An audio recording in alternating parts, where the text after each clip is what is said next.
شروع کرتا ہوں اللہ کے نام سے جو بڑا مہربان اور نہایت ہی رحم فرمانے والا ہے۔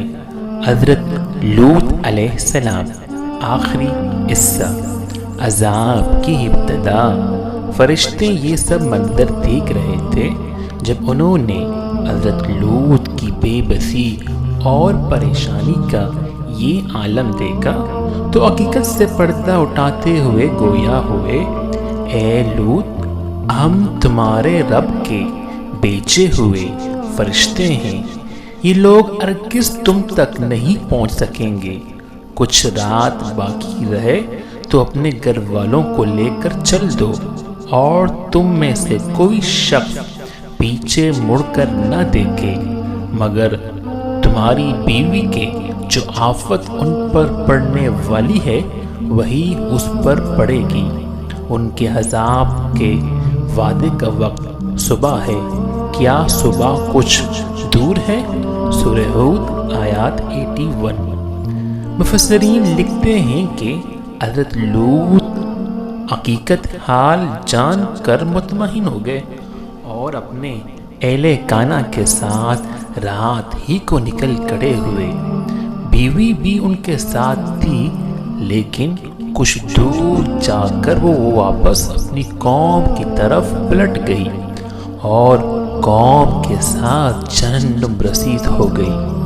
قوم حضرت لوط کے گھر کا دروازہ توڑنے پر بضد تھی، چنانچہ حضرت جبریل علیہ السلام نے گھر سے باہر نکل کر اپنے پر کا ایک کونا انہیں مارا، جس سے ان سب کی آنکھوں کے ڈھیلے باہر نکل آئے اور بصارت ظاہر ہو گئی۔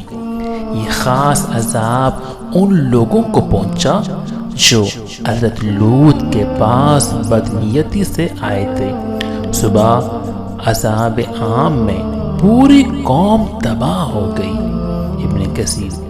قرآن کریم میں ارشاد ہے، اور انہوں نے لوط سے ان کے مہمانوں کو لینا چاہا تو ہم نے ان کی آنکھیں اندھی کر دی۔ سورۃ القمر آیات 37۔ قوم لوط نیست و نابود کر دی گئی۔ ابھی صبح کا آغاز ہی ہوا تھا کہ اللہ تعالیٰ کے حکم سے حضرت جبریل نے بستی کو اپنے پر سے اکھیڑا اور اپنے بازو پر رکھ کر آسمان پر چڑھ گئے، حتیٰ کہ آسمان والوں نے بستی کے کتوں کے بھونکنے اور مرغیوں کے بولنے کی آوازیں سنی۔ پھر اس بستی کو زمین پر دے مارا، جس کے بعد ان پر پتھروں کی بارش ہوئی۔ ہر پتھر پر مرنے والے کا نام لکھا ہوا تھا، اور جب یہ پتھر ان کو لگتے تو سر پاش پاش ہو جاتے۔ صبح سویرے شروع ہونے والا عذاب اشراق تک پوری بستی کو نیست و نابود کر چکا تھا۔ اگر کوئی شخص بستی سے باہر تھا تو اسے وہ پتھر اسی جگہ پر لگا جہاں وہ تھا۔ اللہ تعالیٰ نے قرآن پاک میں فرمایا، پھر جب ہمارا حکم پہنچا تو ہم نے وہ بستیاں الٹ دی اور اس زمین پر کنگار کے پتھر برسانا شروع کیے جو لگاتار گر رہے تھے، جن پر تمہارے رب کی طرف سے خاص نشان بھی تھے، اور وہ ظالموں سے کچھ دور نہیں۔ سورہ ہود آیات 81 تا 82۔ قوم لوط کی ان خوبصورت بستیوں کو اللہ تعالیٰ نے ایک انتہائی بدبودار اور سیاہ جھیل میں تبدیل کر دیا، جس کے پانی سے ریتی دنیا تک کوئی فائدہ نہیں اٹھایا جا سکتا۔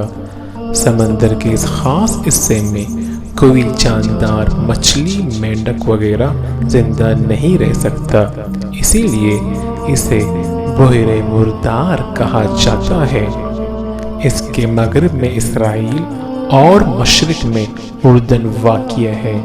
بحر میت یا بحیر مردار کا یہ علاقہ سطح سمندر سے 420 میٹر یعنی 1378 فٹ نیچے ہے۔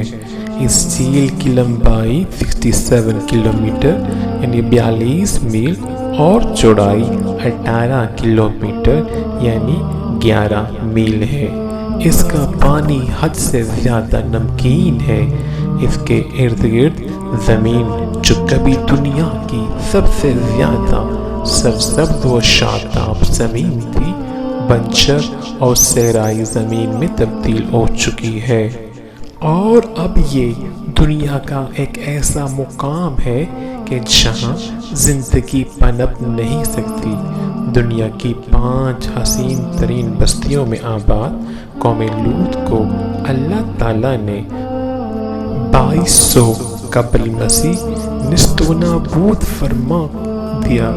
کچھ سال پہلے بحیر مردار کے ساحل پر قوم لوط کی بستیوں کے بعض تباہ شدہ آثار ظاہر ہوئے، جبکہ اللہ تعالیٰ نے 1400 برس پہلے قرآن کریم میں فرما دیا تھا کہ ہم نے اس بستی کو ذریعہ عبرت کی نشانی بنا دیا ان لوگوں کے لیے جو عقل رکھتے ہیں۔ سورۃ العنکبوت آیات 35۔ قرآن پاک میں 40 مقامات پر حضرت لوط کا ذکر آیا ہے۔